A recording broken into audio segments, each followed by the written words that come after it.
Hello and welcome to online Adda for study one for learning. दोस्तों स्वागत है आप सभी का online Adda for study YouTube channel पर। इस वीडियो में हम बात करने वाले हैं कई बड़ी और लेटेस्ट अपडेट के बारे में जो कि संबंधित हैं बीएड वर्सेस बीटीसी को लेकर सुप्रीम कोर्ट ऑफ इंडिया के माध्यम से दिए गए आदेश के बारे में, उत्तर प्रदेश में नई प्राइमरी शिक्षक भर्ती को लेकर, साथ ही अगर बात की जाए जूनियर शिक्षक भर्ती के बारे में, एक एक करके सारी अपडेट हम कवर करते हैं। आप लोग वीडियो को लाइक कर दें और शेयर कर दें, चैनल को सब्सक्राइब करके बेल आइकन को दबा लें जिससे कि आपको रियल ऑथेंटिक जानकारी सबसे पहले मिलती रहे।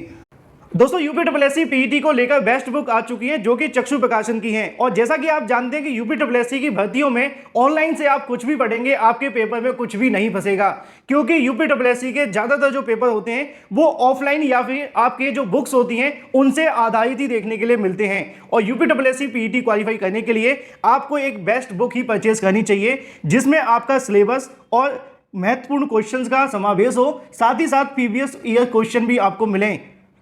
और ये सब कुछ आप सभी को मिलते हैं यूपीएससी की पीईटी की बेस्ट बुक जो कि आप सभी के सामने है, चक्षु प्रकाशन की, जिसमें 2200 से ज्यादा महत्वपूर्ण क्वेश्चन, 6 सॉल्व पेपर, इसके अलावा और भी बहुत कुछ, जैसा कि आप सभी अपनी स्क्रीन पर देख सकते हैं।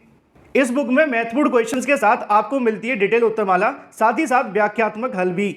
यूपीएससी की संपूर्ण गाइड के साथ इनका प्रैक्टिस सेट भी आता है जिसको आप परचेस करके अपनी तैयारी को और भी मजबूत बना सकते हैं। इन दोनों बुक्स के लिंक आपको वीडियो की डिस्क्रिप्शन में मिल जाएंगे। आप अमेजोन या फ्लिपकार्ट से या फिर अपने नजदीकी स्टोर से परचेस कर सकते हैं, लिंक वीडियो की डिस्क्रिप्शन में है।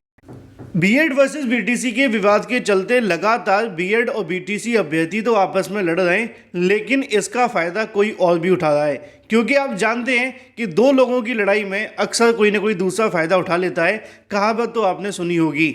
ऐसा ही कुछ यहाँ पे सरकार और छात्रों के बीच देखने के लिए मिल रहा है, क्योंकि यहाँ पर बीएड बीटीसी अभ्यर्थी आपस में लड़ रहे हैं, तो वहीं दूसरी तरफ अगर बात कीजिए सरकार के बारे में, उनके माध्यम से भी कहीं ना कहीं अपनी जो जानकारी देकर दोनों ही छात्रों को आपस में लड़ाने के साथ साथ अपना समय निकाला जा रहा है। क्यों? उत्तर प्रदेश के अंदर नई प्राइमरी शिक्षक भर्ती को लेकर पिछले 5 सालों से बीएड और बीटीसी करने वाले अभ्यर्थी इंतजार कर रहे थे, लेकिन बीएड वर्सेस बीटीसी के विवाद के चलते आमतौर पर जो बीएड अभ्यर्थी थे वो ज़्यादातर खुलकर प्राइमरी शिक्षक भर्ती को लेकर धरना प्रदर्शन करने नहीं आते थे। ये एक खास वजह थी, और ये खास वजह ये भी थी क्योंकि उत्तर प्रदेश के अंदर काफ़ी लंबे समय से बीटीसी डीलेड वाले अभ्यर्थी बीएड को बाहर करने का प्रयास कर रहे थे, चाहे वो 2018 से 69,000 जब शिक्षक भर्ती शुरू की गई थी तभी से।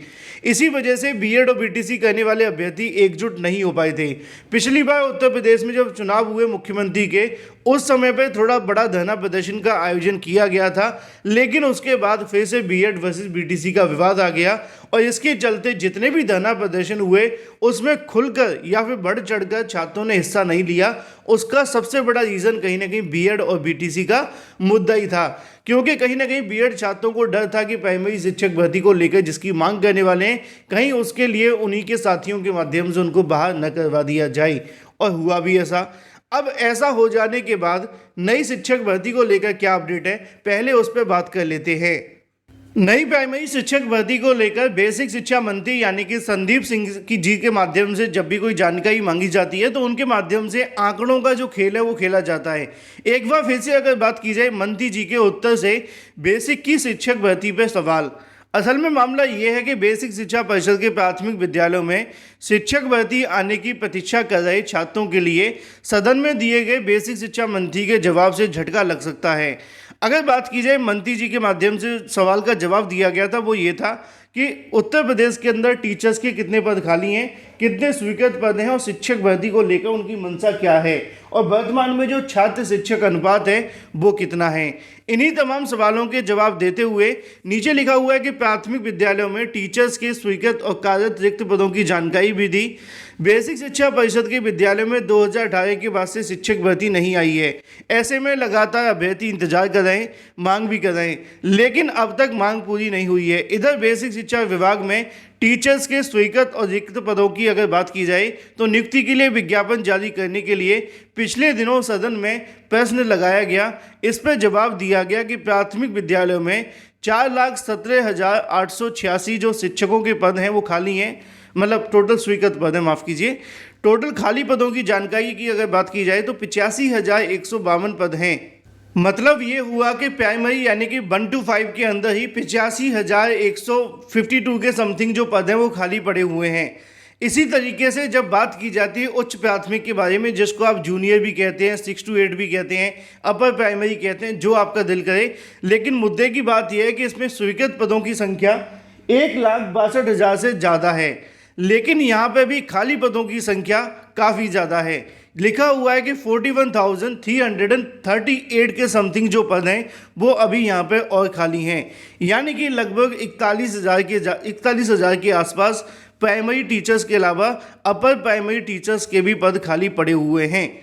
लेकिन इस तरीके से प्राथमिक विद्यालय में कार्य करने वाले टीचर्स का आंकड़ा 3,32,000 है प्राइमरी में और 1,47,000 है अपर प्राइमरी में। लेकिन यहाँ से शिक्षा मंत्री जी के माध्यम से असली खेल खेला जाता है। लिखा हुआ है कि शिक्षा मित्रों की संख्या को सम्मिलित करते हुए शिक्षक अनुपात 30:1 का देखने के लिए मिलता है। इसी तरीके से उच्च प्राथमिक विद्यालयों में कार्य करने वाले 1,20,860 शिक्षक एवं 27,555 अनुदेशकों की संख्या को जोड़कर ये मानक 35:1 का देखने के लिए मिलता है, यानी कि पूरा का पूरा बराबर है जो सरकार को चाहिए।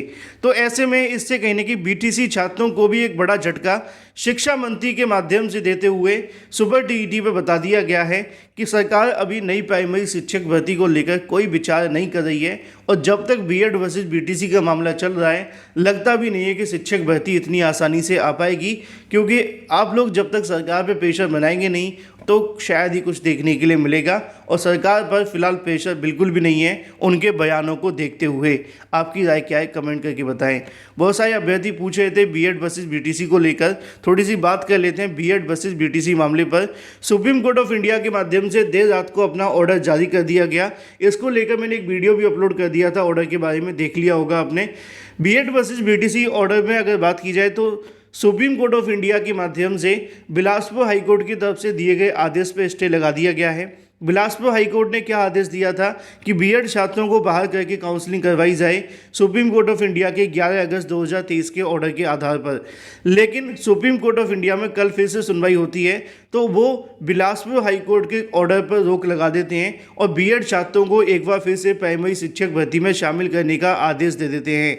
इसी आदेश के आधार पर बीएड एक बार फिर से प्राइमरी शिक्षक भर्ती में शामिल कर दिया जाता है। लेकिन सुप्रीम कोर्ट ऑफ इंडिया के माध्यम से ये भी कहा गया कि जो फाइनल जजमेंट होगा वो इस एसएलपी के अधीन देखने के लिए मिलेगा, यानी कि उनकी जो नियुक्ति की जा रही है वो इस याचिका के आने वाले अंतिम निर्णय के अधीन होगी।